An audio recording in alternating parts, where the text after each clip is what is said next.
Probably when I played for Indonesia, and it was the first time we'd qualified for the Asian Cup. Untuk Elkan Bagot dan Sadil sama ya? Untuk Elkan Bagot dan Sadil. Elkan ya kita menginginkan Elkan kembali. Elkan Bagot ini sudah ini ya udah lama kita tanya, ya lama itu udah mengatakan bahwa dia fokus kita berikan ke ini ya keluasaan bagi pemain itu. So they are a good team as well. You have to remember that. We were confident going into the game and we'll be confident going into tomorrow. Kembali dari ketegangan, Elkan Bagot resmi masuk skuad U23. Apa yang sebenarnya terjadi di balik kembalinya sang bek jangkung yang dulu sempat berseteru dengan pelatih? Dan apakah ini pertanda kebangkitan timnas U23 di Piala AFF kali ini? Namun, sebelum kita selami lebih jauh euforia ini, subscribe dan nyalakan loncengnya sekarang juga. Satu klikmu bantu aku menuju 100.000 subscriber. Di mana setiap detik kabar timnas Indonesia kami sajikan dengan penuh semangat dan kejutan. Kali ini, kita akan bahas kabar luar biasa dari skuad Garuda Muda yang tengah bersiap menyambut Piala AFF U23 2025. Dan percayalah, kabar ini bukan cuma mengejutkan, tapi juga membakar semangat seluruh pencinta sepak bola tanah air. Suasana pemusatan latihan timnas U23 Indonesia tampak berbeda kali ini. Sorotan kamera, ekspresi para pemain, dan suasana latihan yang begitu intens menandakan bahwa persiapan benar-benar digarap serius. Semua itu tak lepas dari tangan dingin pelatih baru, Gerald van den Burg. Sosok pelatih asal Belanda yang dikenal berkarakter tegas, tak butuh waktu lama untuk menunjukkan dampaknya. Dalam waktu singkat, ia merombak sistem latihan, menanamkan kedisiplinan, dan mulai memoles skema permainan yang terlihat jauh lebih rapi dan modern. Namun, kejutan sesungguhnya datang saat Van den Burg mengumumkan daftar resmi 23 pemain yang akan berlaga di Piala AFF U23. Nama-nama yang disebutkan memuat pemain lokal dan diaspora, serta wajah-wajah baru yang selama ini jarang tersorot media nasional. Dari 23 nama itu, satu yang paling menyita perhatian adalah Elkan Bagot. Ya, bek jangkung yang sebelumnya santer diberitakan renggang dengan mantan pelatih Shin Tae-yong, kini resmi kembali memperkuat timnas Indonesia U23. Kembalinya Elkan bukan sekadar kejutan, tapi juga menjadi sinyal kuat bahwa era baru tengah dimulai. Hubungannya dengan pelatih sebelumnya yang sempat tegang kini sudah tak jadi hambatan, karena Van den Burg telah lama menjalin komunikasi personal dengan Elkan. Sosok Elkan memang bukan pemain sembarangan. Bermain di Liga Inggris dan memiliki postur serta pengalaman yang tak dimiliki pemain lokal seusianya, kehadiran Elkan bisa menjadi pembeda di lini belakang Garuda Muda yang kerap menjadi titik lemah dalam beberapa turnamen terakhir. Banyak pihak memuji keputusan Van den Burg yang membawa Elkan kembali. Selain memperkuat pertahanan, kehadiran Elkan juga menjadi suntikan mentalitas profesional bagi pemain muda lainnya. Ia membawa pengalaman, kedisiplinan ala Eropa, dan tentu saja aura pemimpin yang sangat dibutuhkan tim muda seperti ini. Bagot sendiri dalam wawancara singkatnya menyatakan bahwa dirinya bangga bisa kembali mengenakan jersey merah putih. Ia mengaku sempat ragu, tapi pendekatan personal dari Van den Burg membuat hatinya luluh. Kini ia ingin fokus memberi yang terbaik untuk Indonesia. Van den Burg disebut-sebut punya gaya pendekatan yang sangat berbeda. Ia tak hanya bicara soal taktik, tapi juga membangun hubungan manusiawi dengan pemain.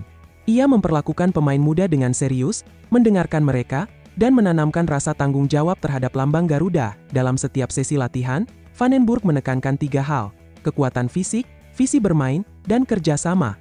Menurutnya, timnas Indonesia U23 harus menjadi tim yang tidak hanya kuat di atas kertas, tapi juga solid secara kolektif. Ia percaya bahwa sepak bola modern bukan hanya soal teknik, tapi juga mentalitas. Dalam daftar yang diumumkan, pemain-pemain seperti Marcelino Ferdinand, Arhan Fikri, dan Hoki Caraka tetap menjadi tulang punggung. Namun ada juga wajah baru seperti Serdi Epifano dan Muhammad Kanu yang dinilai punya potensi besar jika diberi menit bermain. Van den Burg juga terlihat memberi ruang untuk pemain yang tampil gemilang di Liga 1, termasuk beberapa pemain dari tim papan tengah yang selama ini tidak terlalu disorot. Hal ini menunjukkan bahwa pelatih asal Belanda ini benar-benar melihat dari performa, bukan sekadar nama besar. Menariknya, data pemain yang dirilis juga mencantumkan usia, tinggi badan, dan nilai pasar tiap pemain. Hal ini jarang dilakukan sebelumnya, dan menjadi cerminan bahwa manajemen tim kini ingin lebih transparan dan profesional dalam membangun citra tim nasional. Turnamen Piala AFF U23 sendiri akan digelar di Indonesia mulai 15 Juli hingga 29 Juli. Sebagai tuan rumah, ekspektasi publik sangat besar. Mereka tak ingin lagi Indonesia hanya menjadi pelengkap atau sekadar finalis. Target kali ini hanya satu, juara Vandenburg sadar betul tekanan itu. Tapi ia tidak gentar. Dalam salah satu sesi preskon, ia menyatakan bahwa tekanan adalah bagian dari sepak bola. Ia justru ingin tekanan itu menjadi bahan bakar bagi para pemain muda untuk tampil dengan rasa lapar dan percaya diri. Sementara itu, media asing juga mulai melirik komposisi tim Indonesia. Beberapa analis sepak bola ASEAN menyebut bahwa kembalinya Elkan Bagot bisa menjadi game changer. Apalagi jika ia dikombinasikan dengan pemain agresif seperti Marcelino atau Bagas Kava. Di sisi lain, PSSI tampaknya memberi dukungan penuh kepada Vandenburg. Tidak ada intervensi, tidak ada tekanan tambahan, dan semua fasilitas telah disiapkan dengan baik. Ini jadi kabar baik, karena artinya pelatih bisa bekerja dengan tenang tanpa gangguan dari luar.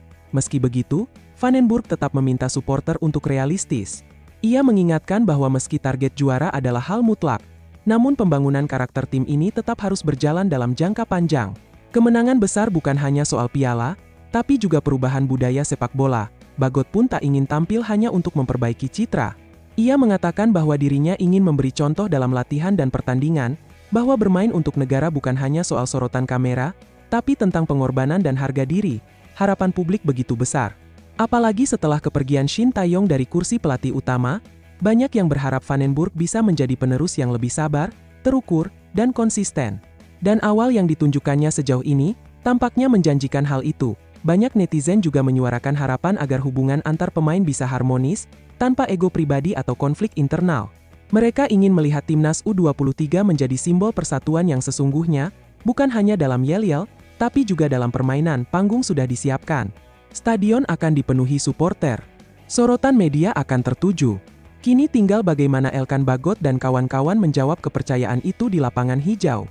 Piala AFF U23 bukan sekadar turnamen, tapi medan pembuktian bagi generasi baru Garuda. Mari kita dukung timnas U23 Indonesia sepenuh hati.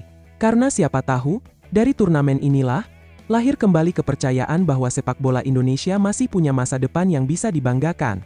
Dan semuanya dimulai dari sini. Sampai di sini dulu cerita dari dua. Jangan lupa like, komen, dan subscribe agar kamu nggak ketinggalan kabar terbaru dari dunia sepak bola tanah air. Wassalamualaikum dan Garuda Muda, terbanglah lebih tinggi.